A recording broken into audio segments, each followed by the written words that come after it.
जय हिंद दोस्तों। आरजेडी से जुड़ी बड़ी खबर सामने आ रही है। लालू प्रसाद यादव को तगड़ा झटका लगा है। आरजेडी के बड़े नेता तेजस्वी यादव को गिरफ्तार कर लिया गया है। जब तेजस्वी यादव को गिरफ्तार किया गया उसके बाद आरजेडी में हड़कंप मच गई। आरजेडी के समर्थकों में हड़कंप मच गई। क्यों गिरफ्तारी हुई है पूरा मामला आपको बताएंगे और साथ साथ मीसा भारती आरजेडी सांसद को भी गिरफ्तार कर लिया गया है। लालू प्रसाद यादव परिवार में खौफ का आलम है, लेकिन क्यों? आपको बता दें पूरा मामला कि पूरे भारत में अभी एक कॉकरोचों का ट्रेंड चल रहा है। आपको पता है ना कि अगर सोशल मीडिया पर कोई भी गाना वायरल होते हैं, कोई भी ट्रेंड चलता है, कुछ दिनों तक चलता है, उसी तरीके से सीजेपी वालों ने एक ट्रेंड स्थापित कर दिया। पेपर लीक का मुद्दा, बेरोजगारी का मुद्दा तो नहीं, लेकिन पेपर लीक का मुद्दा एक बड़ा ही सेंसेशन बना हुआ है। और सिर्फ ताज्जुब इस बात का है कि बीजेपी शासित राज्यों में ही पेपर लीक का मुद्दा उठाया जा रहा है। झारखंड में कोई नहीं गए थे, लेकिन मैं आपको बता दूं कि इसी आड़ में तेजस्वी यादव ने भी सोचा कि एक बड़ा मार्च निकालते हैं। लोगों को लगा कि अरे कॉकरोच वालों ने जंतर मंतर पर विरोध प्रदर्शन किया, शिक्षा मंत्री धर्मेंद्र प्रधान जी को इस्तीफा दिलवा दिया, तो अब तो सरकार बदल देंगे, नरेंद्र मोदी जी तो इस्तीफा दिलवा देंगे, अरे अमित शाह जी का नंबर आने वाला है। ऐसे ऐसे ख्याली पुलाव बनाने वालों की कमी नहीं है। लेकिन मैं आपको बता दूं कि यहां पे जो बड़ी खबर सामने आई है, इससे कहीं ना कहीं विपक्ष में हड़कंप मचा हुआ है। आपको बता दें कि सीजेपी वालों ने एक कीड़ा छोड़ दिया है। ट्रेंड चल रहा है पेपर लीक का, और ये ट्रेंड समय के साथ खत्म हो जाएंगे।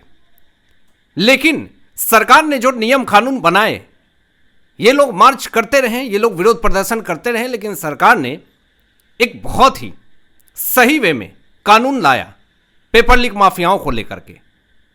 लेकिन यहां पर जो चारों तरफ एक हवा फैलाई जा रही है कि सरकार ने कुछ नहीं किया, तो ये एक गलत नैरेटिव सेट करने की कोशिश करी जा रही है। बता दें आपको कि आरजेडी ने पटना में, यानी तेजस्वी यादव और साथ साथ आरजेडी के कुछ समर्थक जो हैं, राजभवन मार्च निकाला इन्होंने। और आपको ये बता दूं कि कुछ दिन पहले लालू प्रसाद यादव ने कहा था बड़ी मात्रा में लोग जुड़िए, बड़ी मात्रा में लोग जुटिए, हम लोग एक कैंपेन चलाने वाले हैं, विरोध प्रदर्शन करने वाले हैं।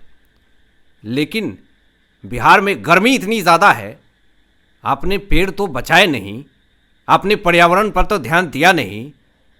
आरजेडी की सरकार बिहार में ज़्यादा दिन तक रही, पटना में ज़्यादा दिन तक रही, पर्यावरण को तो पूरी तरीके से तहस नहस कर दिया।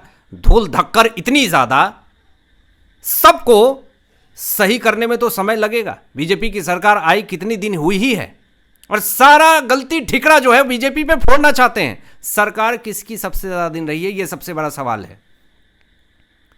पेड़ है नहीं, पेड़ को खत्म करके घर बना दिए, और कोई लिमिट नहीं है, जिसको जितना मन है उतना फ्लोर उठा दो। आपके 2 फ्लोर है, सामने वाले 5, 6, 7, 8 फ्लोर उठा देंगे। मतलब कोई भी लिमिटेशंस नहीं है, कोई रूल्स एंड रेगुलेशंस नहीं है। अब इतनी गर्मी में कौन जाएगा विरोध प्रदर्शन करने? जितना उम्मीद था आरजेडी को कि इतने सारे लोग आएंगे, नहीं पहुंचे लोग, भीड़ नहीं हुआ। अब उसके बाद हुआ यह कि मुद्दा जो है पेपर लीक, बेरोजगारी और छात्रों से जुड़ा हुआ था। एक नैरेटिव सेट करने की कोशिश कर रहे थे तेजस्वी यादव, और उल्टा सवाल इनसे लोग पूछ रहे हैं कि सरकार आपकी ज्यादा दिन रही है, आपने बिहार में राज ज्यादा दिन किए हैं, छात्रों के लिए आपने क्या किया? आप बेरोजगारी का मुद्दा उठाते हैं, किस मुंह से मुद्दा उठाते हैं? आप अपनी सरकार में बेरोजगारी को खत्म करने के लिए आपने क्या किया? छात्रों के भविष्य निर्माण के लिए आपने क्या किया? ये उल्टा जनता इनसे सवाल पूछ रही है, छात्र इनसे सवाल पूछ रहे हैं। नहीं आए छात्र, बहुत कम मात्रा में आए। और यहां पे आपको बता दूं कि तेजस्वी यादव और साथ साथ मीसा भारती को पुलिस ने हिरासत में लिया। जब ये विरोध प्रदर्शन कर रहे थे, बैरिकेडिंग के तरफ बीच में पुलिस ने लगाया, और उसके बाद दूसरी तरफ इनको बुलाए और गाड़ी में बैठाया और लेकर के चले गए। और गाड़ी में बैठ करके तेजस्वी यादव ने स्टेटमेंट दिया कि ये AK-47 वाली सरकार है, ये परिवारवाद वाली सरकार है, अब उल्टा बीजेपी इनसे सवाल पूछ रही है कि परिवारवाद आप ना कहें तो ज्यादा अच्छा है।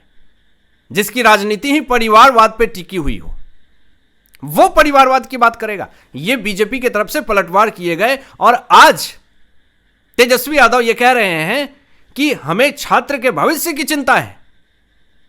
लेकिन उल्टा सवाल इनसे दागे जा रहे हैं कि जब आपकी सरकार थी, आरजेडी की सरकार थी, तब तो आप क्रिकेट खेल रहे थे इंटरनेट के ऊपर और इनको लोगों ने ट्रोल करना शुरू कर दिया कि आप होते कौन है पूछने वाले। जब आपकी सरकार थी तो आपने क्या किया, आप ये डेटा दीजिए ना। सरकार ने तो अभी बहुत कुछ किया है और कर ही रहे हैं, उनके पास डेटा है।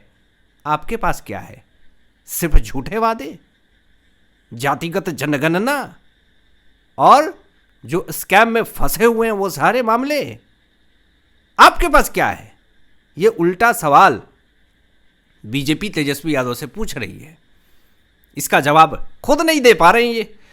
अब आपको बता दूं यहां पे कि एक देखिए सबसे बड़ा मामला ये है कि आजकल ट्रेंड ये चल गया है कि हम विरोध प्रदर्शन करेंगे, पुलिस विरोध प्रदर्शन को रोकने के लिए हमें हिरासत में लेगी और फिर उसके बाद हमें छोड़ देगी। ये सबको पता होता है। जब अच्छे से इनके ऊपर धाराएं लगेंगी तब ये लोग जो एक पब्लिक स्टंट करते हैं ये बंद हो जाएगा। आपको बता दूं कि तेजस्वी यादव स्टेटमेंट दे रहे हैं कि ये जो सरकार है, बीजेपी की सरकार है बिहार के अंदर, ये छात्रों के भविष्य के साथ खिलवाड़ कर रही है। अब सवाल इनसे उल्टा पूछा जा रहा है कि छात्रों के भविष्य के साथ खिलवाड़ कौन किया? लालू प्रसाद यादव जी से और अच्छा कोई नहीं जानता है। बिहार के भविष्य के साथ खिलवाड़ किसने किया? ये आरजेडी की सरकार से, जब थी आरजेडी की सरकार, इनसे अच्छा कोई नहीं जानता है। तो आप ये ना कहें कि छात्रों के भविष्य के साथ खिलवाड़ किया। छात्रों के लिए बीजेपी की सरकार जो बन सकती है वो कर रही है। कभी 10 लाख नौकरियां देंगे, 20 लाख नौकरियां देंगे, सिर्फ और सिर्फ ख्याली पुलाव पका करके ऐसे छात्रों के भविष्य की निर्माण नहीं हो जाती है। आपको बता दें दोस्तों कि तेजस्वी यादव ने एक बड़ा स्टेटमेंट दिया हिरासत में लिए जाने के बाद कि जनता जाग चुकी है। कौन सोया हुआ है? हर कोई जागा हुआ है। सबको अपने भविष्य की चिंता है। छात्रों को अपने भविष्य की चिंता है, अपने परिवार की चिंता है। और इतनी गर्मी में बिहार में कौन सोएगा? सब गर्मी में अपना उठ करके सब अपना काम धाम कर रहे हैं। कौन सोया हुआ है? कोई नहीं सोया हुआ है। अब देखिए यहां पे उल्टा पलटवार तेजस्वी यादव को लेकर के जितने भी बयान इन्होंने दिए हैं, लोगों ने इनको अच्छे से खातिरदारी करी है और इनको खरी खोटी सुनाया है। और जब इतनी बड़ी कार्रवाई हुई तेजस्वी यादव के ऊपर तो ये सीधा आरोप एक ही लगाते हैं, शुरू से एक ही आरोप लगाते रहे हैं और सीधा बिहार के मुख्यमंत्री सम्राट चौधरी जी को लेकर के इन्होंने तंज कस दिया और कह दिया कि देखिए ये जो कुछ भी हो रहा है हमारे साथ, अगर हमें हिरासत में लिया गया है, हमारी बहना को हिरासत में लिया गया है, मीसा भारती जी को हिरासत में लिया गया है, ये सिर्फ और सिर्फ सम्राट चौधरी के आदेश पर हुआ है।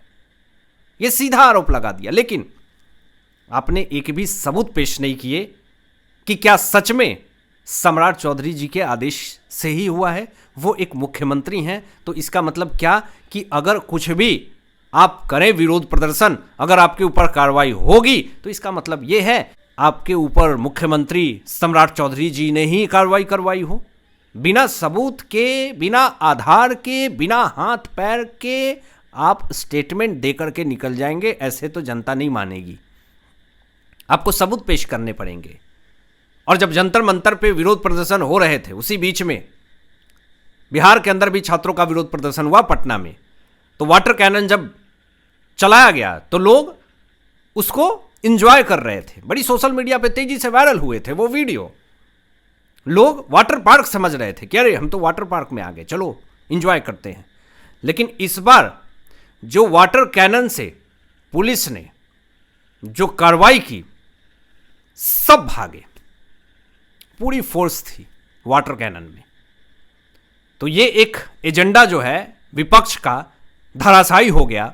अब आपकी क्या राय है? इन तमाम विषयों पे अपनी विचार व्यक्त कीजिएगा और मिलते हैं लेटेस्ट ब्रेकिंग एनालिसिस के बाद। तब तक अपना ध्यान रखें, ख्याल रखें। सत्यमेव जयते। जय हिंद।